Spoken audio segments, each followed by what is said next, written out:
Now to an American murder mystery in China. Like so many young Americans, Darren Russell traveled overseas to work as an English teacher. But his dream ended in an unexplained death that has his California mom pointing fingers at both the Chinese government and the U.S. State Department. Phil Keating investigates.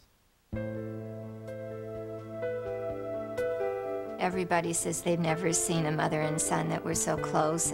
Maxine Russell on her son Darren. He just had a heart of gold. She remembers Darren having a sense of charity as a child and a sense of adventure as an adult, learning Mandarin and teaching English in Guangzhou, a city of 9.9 million on China's Pearl River Delta. But while there, he claimed his schedule was far more grueling than his employers promised. He had been teaching 70 hours a week, 7 days a week, and he got a very serious kind of bronchitis. There was some questionable things going on. The most important thing to realize when you go to China is that you're a foreigner there and that you don't have any rights. Dr. Stanley Rosen is Director of East Asian Studies at the University of Southern California. You have a situation where you're subject to the complete unknown. Nonetheless, in April 2005, Darren confronted his boss about the working conditions. She said, "I'm holding your passport. You're getting out of here now." Darren was allegedly driven to a seedy part of town and dropped off at this hotel, where he was robbed the first night. On April 14, 2005, he left this message on his father's cell phone. "I'm scared. I want to get out of here.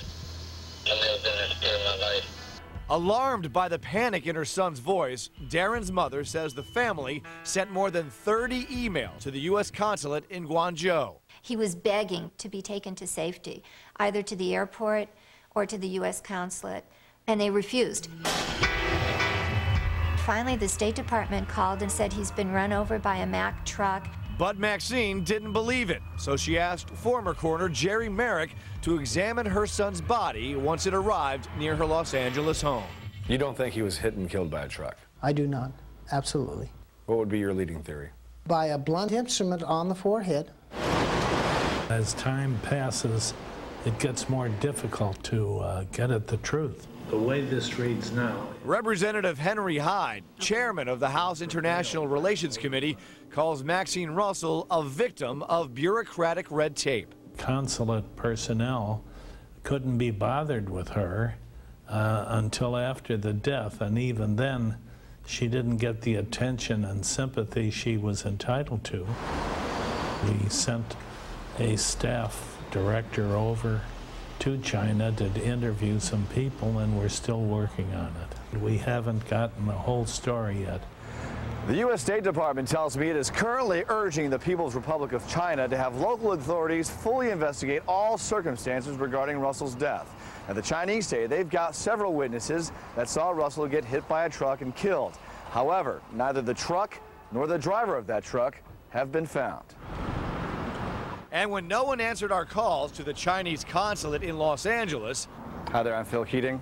we went there ourselves and confronted a representative. Can we be absolutely certain that the People's Republic of China would definitely get to the bottom of what really happened and pass that back to the family?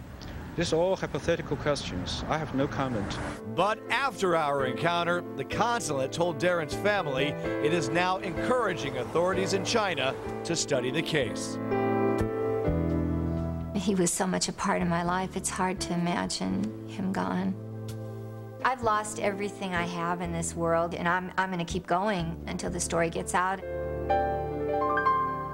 So explain, who exactly was he afraid of when he made that recorded call to his family? He was afraid of the local Chinese authorities. He had been using what he has grown up with in the States, his First Amendment, which you don't have in communist China, to complain about his working conditions and also to criticize the working conditions that the Chinese were under in that village.